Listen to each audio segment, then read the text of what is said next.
本集影片由宜兰麦田啤酒冠名赞助播出。大家好，我是宜赖，这里是高雄旗津的一个小码头。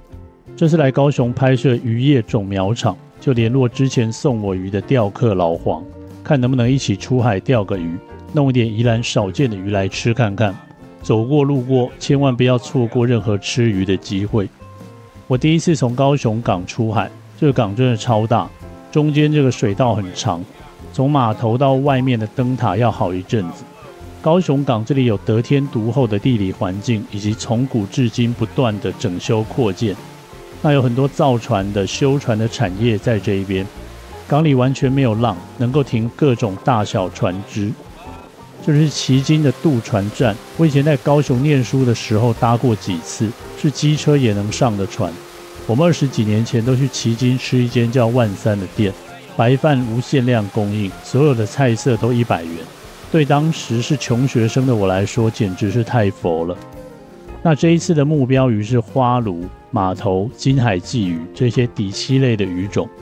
老黄弄了很多小虾塞进这个诱饵笼里，用很重的铁块沉进海里的最深处，吸引鱼过来吃饵，然后一次放6、7个鱼钩。那鱼竿在动的时候就卷线，整个过程看起来很简单。船小呢，就更加的轻松惬意。这个是红肉蒜，齿式红鞋鱼，这长得很像长尾鸟啊，鸟母，但是价格差非常多。这个是红肉鱼，做生鱼片蛮不错的平价鱼。那钓鱼人最喜欢讨论流水，完全没有流水不行，流水很强也不行。总归来说，其实还是看运气。那隔壁的钓友上来一尾西施，我第一次看到这种鱼，体型跟金野鲷一模一样，但是西施是橘色的，眼睛是黑的，跟我以前吃的金眼鲷不同。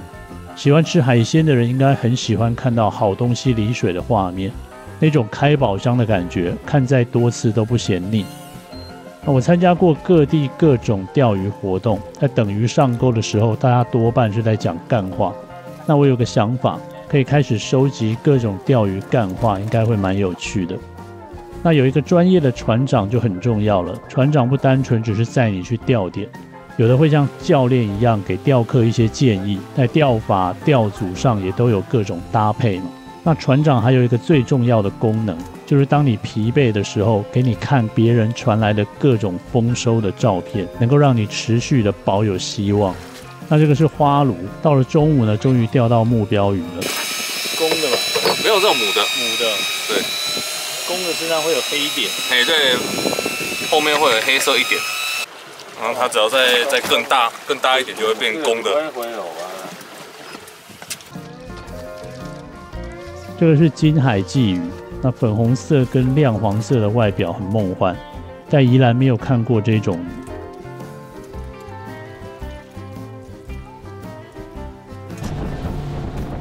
下午要回港之前，船长听说有个地方刚刚有人钓到红竿，刚好在回程途中，马上加速前进，希望能捞一把北风北。这种小船很轻，能够开得很快，为了要抢红竿冲超快，这样看起来很像偷渡客或者是赶去交易的吴彦祖。到了听说有红竿的地方，大家换铁板试看看。后来红竿鱼群跑了，没有钓到红竿就回港。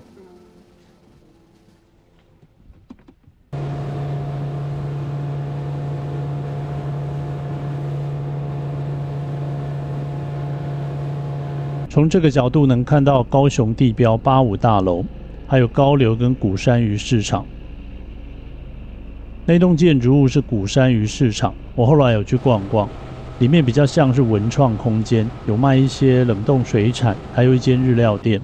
日料店老板说，这以前是鱼市场，改建后文化局要求沿用旧的名字，所以维持鼓山鱼市场这个名称。但实际上这里已经没有在做鱼货交易了，要买现流鱼货，现在要去前镇鱼市场。刚刚船长有帮我问其他的船长，听说有船钓到金码头一尾，船长请他们留着。我回港的时候买，再买走我们船的西施，这样子又收集到2种鱼了。另外一艘船钓到60几尾恰章，别人的鱼从来不会令我们失望。回到家立刻来处理鱼，这个是金面马头，这一尾算是蛮大的，我第一次买到这么漂亮的，还在僵直期，整尾硬邦邦。除了鱼头之外，身上跟鱼鳍也都是金光闪闪的黄色，很漂亮。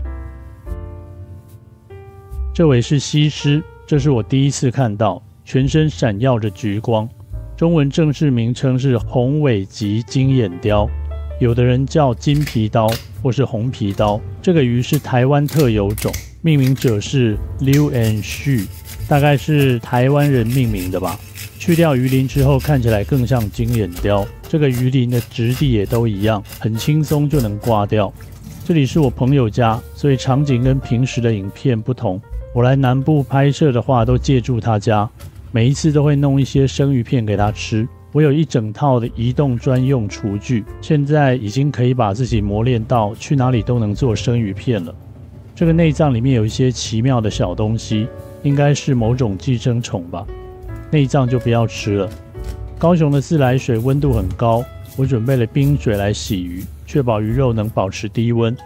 今天晚上跟朋友约吃饭，先把鱼做好3去，包好冷藏，明天再来吃鱼。我以前以为红马头跟金马头是同一种鱼，因为有时候看到一些红马头，它的脸是淡淡的黄色，我以为在某种条件下它会转换成金色。后来我才知道2种马头鱼的学名是不同的。金马头中文正式名称是斑鳍马头鱼，红马头是日本马头鱼。金马头从眼睛到嘴有一条白色的线，而红马头没有。用这个来区分的话就蛮容易的。内脏的东西很少，很干净，稍微刷一下就可以了。马头不去鱼鳞，我打算做莅鳞烧，处理的时候都很小心，不要让鳞片脱落了。经过了1天半，有空在家吃饭了。鱼我就是简单的用纸巾包着，放在温度传导快的铁盒里，中间换过1次纸巾，状态依然很不错。这种金眼鲷科的鱼做生鱼片取肉率都很低，头跟下巴是全鱼最大最厚的，鱼身体呈三角形又扁扁的，所以外面金目鲷生鱼片那么贵，一个套餐里就那么1罐。那鱼头我要做干煎，红色的鱼通常虾红素很多，煮熟了虾蟹香气非常饱满。这个鱼虽然贵，但肉质很特殊，鱼皮非常薄，几乎没有任何皮下脂肪，油脂都转化在鱼肉里，细致又有适当的弹性。做生鱼片吃呢，完全不同于其他称为鲷的鱼类。做熟食吃也不用担心加热过头导致变柴，就算做鱼干也是别有一番滋味。这个肉色跟金目鲷一模一样。接着来处理马头鱼，记得刀要磨得很利。做莅鳞烧，刀子要从里向外切割，可以保留鱼鳞，鱼肉的切面也很漂亮。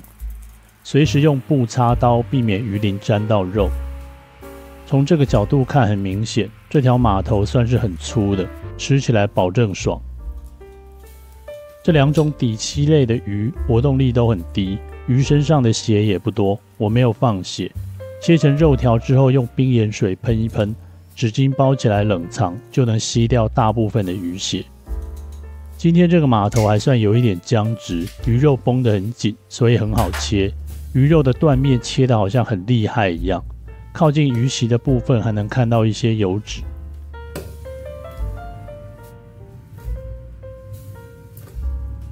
没有刮掉鱼鳞，割到鱼皮的话就会卡住。马头鱼的鱼腹很长，要拔的刺很多，还不能把肉弄烂。我觉得拔鱼刺是整个环节里最困难的。刀子切到鱼皮要停下来，用压的把鱼鳞一次压断，不能前后撸，鱼鳞会掉，要像这样子保持整齐的断面。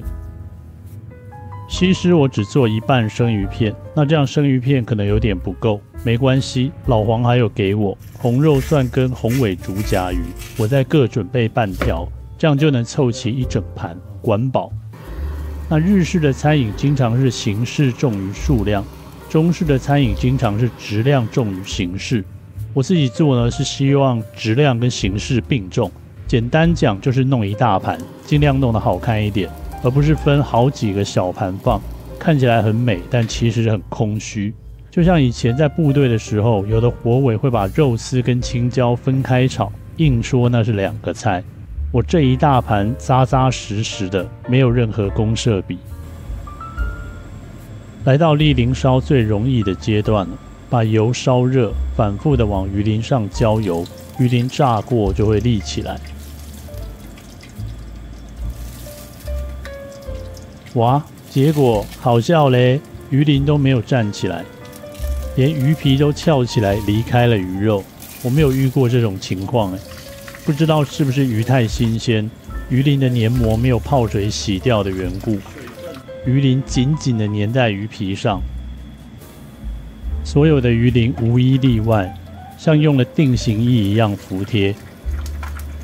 不管了，我认为鱼鳞有上色，还是有炸酥的，不会难吃到哪里去。照以前的做法，进烤箱烤10分钟。干煎金码头上次在蚵仔寮吃过了，今天就干煎西施鱼看看。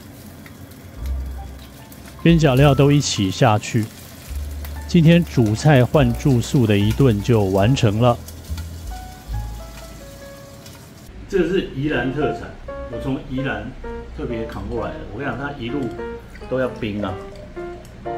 看这泡泡，对，它这个里面我觉得蛮不错的。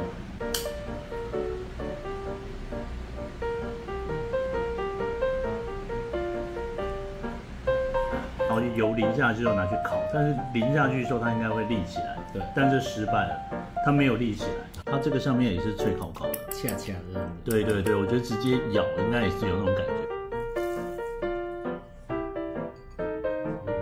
是吗？上面那个酥吗？酥哦，好吃。就看这个，这是马头鱼的头啊，这我把它炸到酥酥，这个应该是整个都可以吃，还有下巴。这是另外一半的西施，我说这叫西施吗？对啊。然后这个是红肉蒜，金眼鲷的一种。